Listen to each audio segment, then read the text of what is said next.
नमस्कार, आप देख रहे हैं पूर्वा एक्सप्रेस टीवी न्यूज। पूर्वा एक्सप्रेस टीवी न्यूज में आपका स्वागत है। धर्मानपुर महाविहार के कृपाशंकर हॉल में 24 अगस्त 2026 को बौद्ध धर्मानपुर सभा ऑफ इंडिया के उद्योग से सोदपुर निवासी श्री नीलय बरुआ द्वारा भदंत पंडित धर्माधार महास्थवीर रचित मिलिंद प्रश्न ग्रंथ के 9 कलेवर में पुनः प्रकाशन का शुभ लोकार्पण किया गया। इस मौके पर बहुत सारे भिक्षु उपस्थित थे। इसके अलावा बहुत सारे मेहमान उपस्थित थे।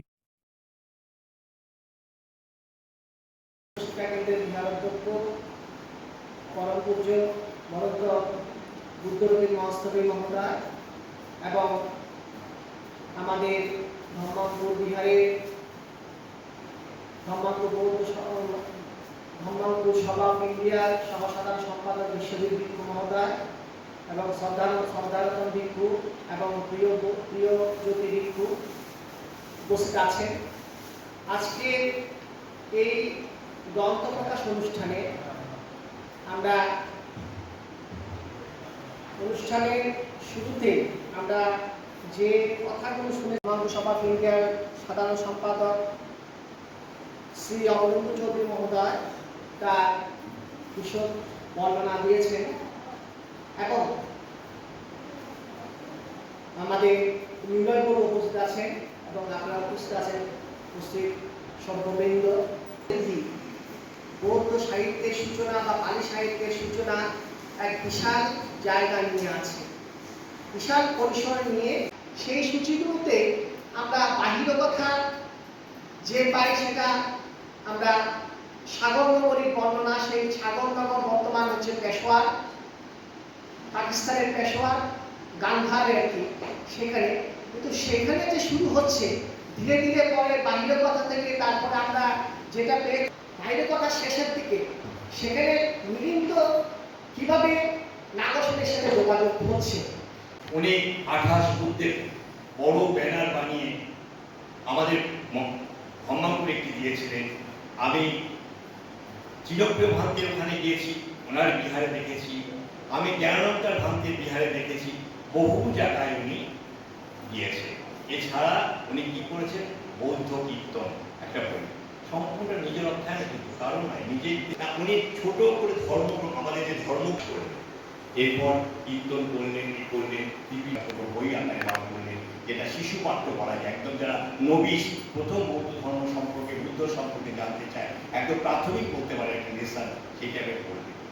আজকে উনি একটি বৃহৎ কাজ করে আমাদের সকলের শ্রদ্ধা পান। আমরা তাকে নতশিরে, আমি আমার ব্যক্তিগত তরফ থেকে আন্তরিক কৃতজ্ঞতা জানাচ্ছি। এই ধরনের অনুষ্ঠান কিন্তু অতি ভয় হয়, কারণ 50 বছর পরে হচ্ছে। আমি জানি না 76 সালে বড়ভান্তের বইটা প্রকাশ করার সময় অযত্ন ভিক্ষু সম্রাট ভান্তে রয়েছেন, উপসম্রাট ভান্তে ভিক্ষুদয় রয়েছেন, আমাদের ভদ্রকী ভান্তে রয়েছে, আমাদের সুমনপাল ভান্তে রয়েছে। যিনি সুমনপাল ভান্তের উপস্থিতি কিন্তু সত্যি আমাদের ভবিষ্যতে গবেষণা করার জন্য ভিক্ষু আমাদের। আমরা দেখি কি, আমরা যদি দেখি যে আমাদের কথা, আমরা যদি ভারতের কথা ভাবি, এটি কিন্তু এপার বাংলার আগে ওপার বাংলায় কিন্তু এটি বঙ্গানুবাদ হয়েছিল।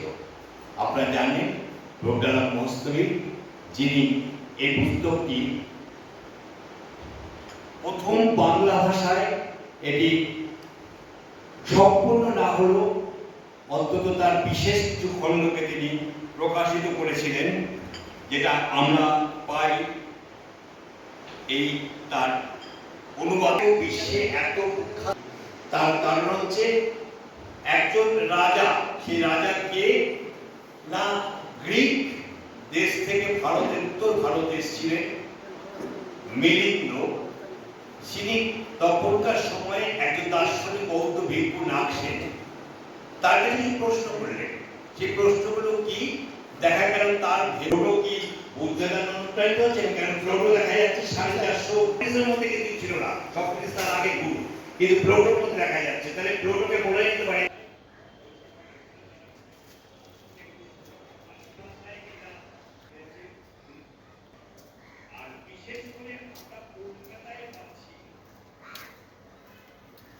ওইদিকে যদি আমরা এই 26 বছর, এদিকে 52 50 বছর আর পুরো প্রকাশ হয়নি। 50 বছর পরে নিলয় বাবু তার নিজের অধ্যায়নে, নিজের আগ্রহে তিনি এটা পুনঃপ্রকাশ করলেন এবং ওনার কথা মতো এটি হুবাহু কপি পেস্ট, মানে ধর্মদার ভান্তের এক এক্সেস জিনিসটাকে তিনি রেখে দিয়েছেন। আমি এবার আসি নিলয়বাবুর কথায়। পূজনীয় প্রিয় অতিথিবৃন্দ, আমি কমলেন্দু বাবুর মতো অত ভালো বক্তা নই। আসলে ঘটনাটা ঘটেছিল, আমি নিমন্ত্রিত ছিলাম, ওই পাবলিশ হয়েছে এবং 400 টাকা দান করেছে। এবং আমার মনে হলো যে এটা যদি আমি ছাপতে পারি, ছোটবেলার স্মৃতি আছে, আমার জেঠিমার কাছে ছিল এই বইটা। আর ধর্মদার গ্রন্থের শিষ্য আমি 5ম শ্রেণী থেকে, ক্লাস 5 থেকে ওনার সঙ্গে ভীষণভাবে আমি ওতপ্রোতভাবে জড়িত। অবশ্য আমি নই, আমার জেঠিমা ছিলেন, তার আঁচল ধরে তার সঙ্গে চলতাম।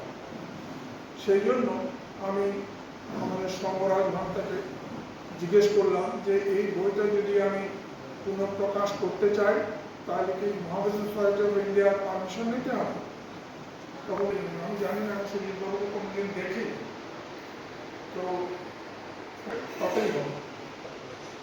এই বই ছাপতে গিয়ে প্রেসের পেছনে লেগে থাকা, ভুল হচ্ছে, ত্রুটি সংশোধন করা, আমার জায়গাটা 3 জায়গায় দৌড়তে উদ্বোধন হয় এইভাবে এখানে করার জন্য, তাহলে আমরা কিছু করতে পারলাম এবং মানুষের কাছে বের করে এখানে নিয়ে আসি। তখন যে মূল্যটা লিখছিল সেই প্রেস বলছে, আপনি 20 টাকা দাম দিচ্ছেন কেন? আপনি তো আমাকে 43 টাকা দিলেন এক একটা। আমি বললাম, দাদা আমি 20 টাকা দিলাম, কি কত টাকা দিলাম সেটা সার্থকভাবে যদি আমাদের এই ভিক্ষু সংঘ এবং অন্যান্যদের আনন্দ দিতে পারে, যদি এই যে প্রশ্ন উত্তর সেগুলো, যে গ্রিক রাজা মিলান্ডাস তিনি যে প্রশ্নগুলো বহন করেন সেগুলো কিন্তু সব যে ধরি আমি ভেবেছি।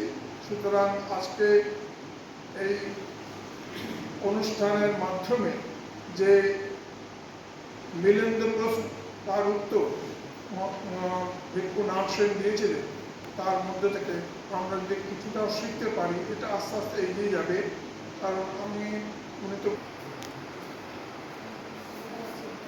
প্রশ্ন বইটা যে অনুবাদ করেছেন, বাংলায় অনুবাদ করেছেন, সেটা ছাপিয়েছি আর কি। ওটা আমার অর্থায়নে এটা ছাপানো হয়েছে বহুদিন বাদে। এটা পণ্ডিত ধর্মাদার মহাস্তবীরের বাংলায় অনুবাদ। এটা আসলে পালি ভাষায় লেখা, এই বইটা পালি ভাষায় লেখা, তার থেকে বাংলায় অনুবাদ করা হয়েছে। বাংলায় অনুবাদ করেছেন আমাদের বৌদ্ধ সমাজের প্রথম সঙ্গরাজ, ওই ধর্মাদার মহাস্তবের, পণ্ডিত ধর্মাদার মহাস্তবের। হ্যাঁ, উনি এই মন্দিরে অনেক দিন ছিলেন।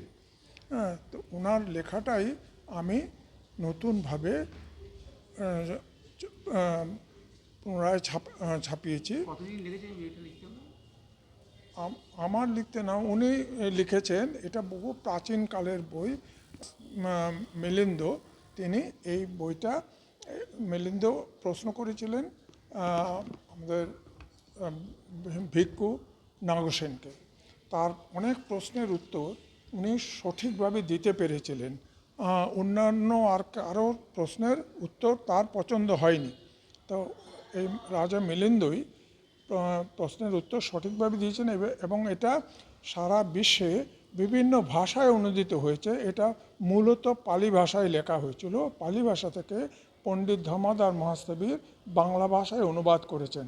আমি সেই ধর্মাদার ভান্তের বাংলা অনুবাদটাই নতুনভাবে পুনঃপ্রকাশ করেছি মাত্র। বইটার দাম কত রেখেছেন? বইটার দাম অদ্ভুত।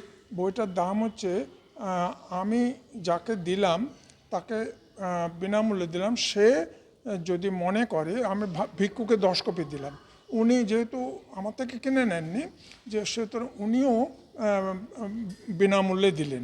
এবার যাকে দিলেন উনি বইটাতে দেখলেন যে স্বেচ্ছায় 100 টাকা দান বাক্সে বুদ্ধ মন্দিরের দান বাক্সে দেবেন।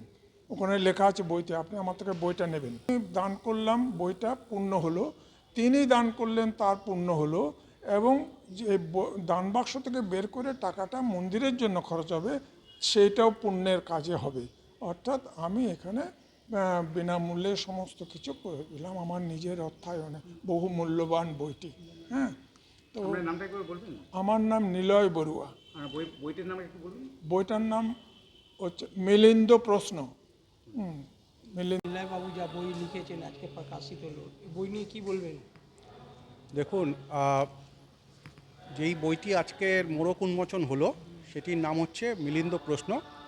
এই বইটি যিনি বাংলায় অনুবাদ করেছিলেন তিনি পণ্ডিত প্রবর শ্রীমৎ ধর্মদার মহোৎসবীর মহোদয়। এটি শুধুমাত্র বৌদ্ধ সমাজের জন্য না, সমগ্র পৃথিবীর মানুষের কাছে তার জীবনচারণের ক্ষেত্রে নানাবিধ যে প্রশ্ন, যে সংশয়, যে